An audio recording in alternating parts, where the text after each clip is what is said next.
What's up YouTube, this is LDS Reliance. Today I want to test a Tronsnic T-502B flashlight that I have here. This is about a $10 LED flashlight and it uses an 18650 lithium cell. Has a CREE LED in it. So pretty nice, good deal.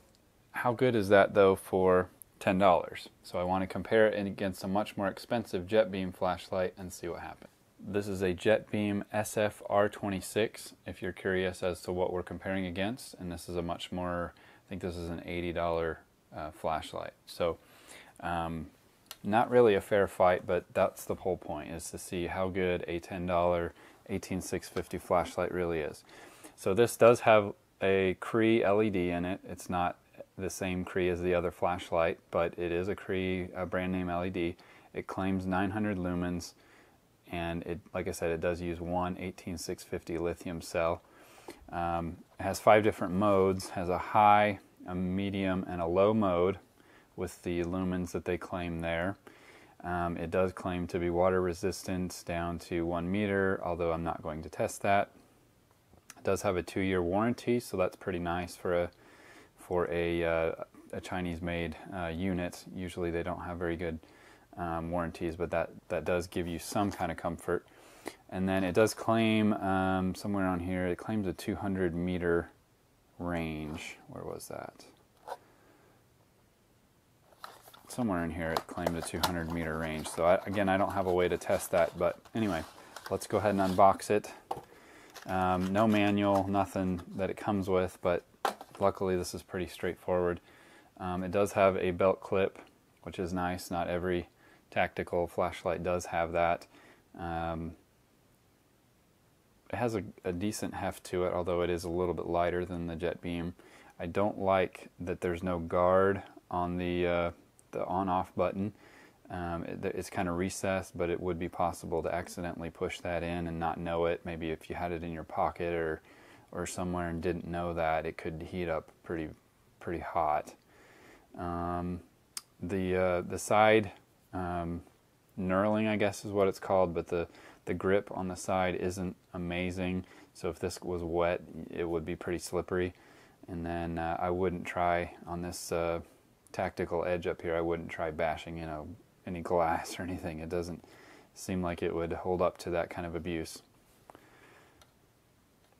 So other than that, pretty straightforward. I am going to test this with a EBL, kind of a cheaper brand cell first. So I'm going to go ahead and put that in here. What I'm going to compare it to here is obviously this Jetbeam flashlight with an Eastshine cell, which is a Panasonic battery. So much more name brand, much more expensive. These are about, I think, $750 a piece roughly. Whereas these EBL, I got this EBL kit that comes with a charger, and I'm going to do a review video on this separately, but a charger like this and 2 of these 18650 cells for I can't remember what the price was, $10 or $15, but pretty good deal. So without further ado, I'll go ahead and turn on the lights and we'll see what happens. Okay, so the first thing that I don't like is you have to actually push the button on the back to cycle through the modes. So there's no second button to, turn the flashlight on and then cycle through the modes. So you actually have to hit the power. That changes it to medium, then it's low, then we've got a strobe, and then we've got a flashing pattern. So I'm not in love with that, but I guess it works. So that would be a little frustrating to use in the long term. It does seem pretty bright on high. This is on high.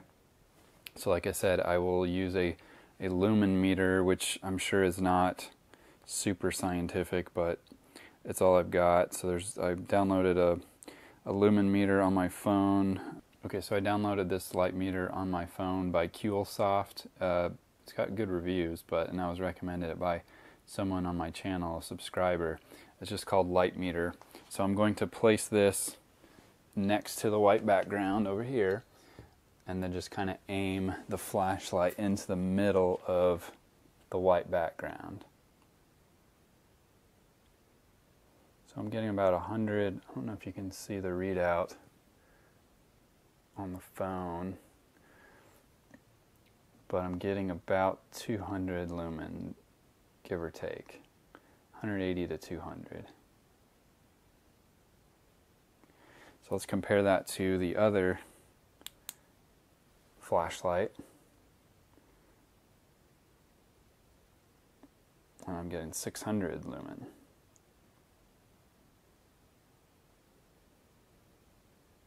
So if I point it right at the phone, I'm getting 45,000 lumen. But if I point it at the same spot, I'm getting a little over 600. And now back to the Tronsnic. If I point it right at the phone, I'm only getting 4,500. And back up here, I'm getting about 180. So I don't believe that the ratings on this are accurate. It claims that it's a 900 lumen on high, but compared to a more powerful flashlight that claims 1200 lumen, it's substantially less. So let's compare them side by side.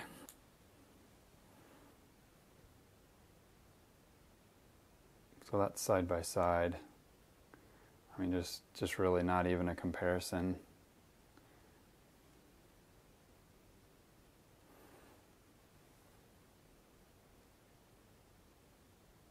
But I mean, for what you're getting for $10, this is an incredible deal. This could go in most people's everyday carry if you're a value conscious consumer. This could go in your everyday carry and not even worry about it. It would be annoying to use every day if you were a technician or something like that, constantly having to cycle through the modes, hunting for the one you want with the only button on here. And like I said, it doesn't have all the features of a more expensive flashlight like we have here, this Jetbeam, but I mean, you get what you pay for. And it does have a belt clip, it does have all the basic features, it just doesn't have some of the nice stuff. Alright, the last thing I wanted to test is swapping the batteries. So I put the better, more expensive battery in the cheaper flashlight, and then put the more cheaper EBL battery in the more expensive flashlight, and we'll see what happens. So here is the Tronsnic flashlight on high. Again, pointing it right at the middle of the whiteboard, we're getting 260 lumen, 240 to 260 lumen. It's stabilizing at about 240. So that's a big improvement over the other. And I'm going to leave that on high. I'm not going to turn that off because it's frustrating. And then the cheaper battery in the more expensive flashlight, we're actually getting a decreased performance there, 460 lumen.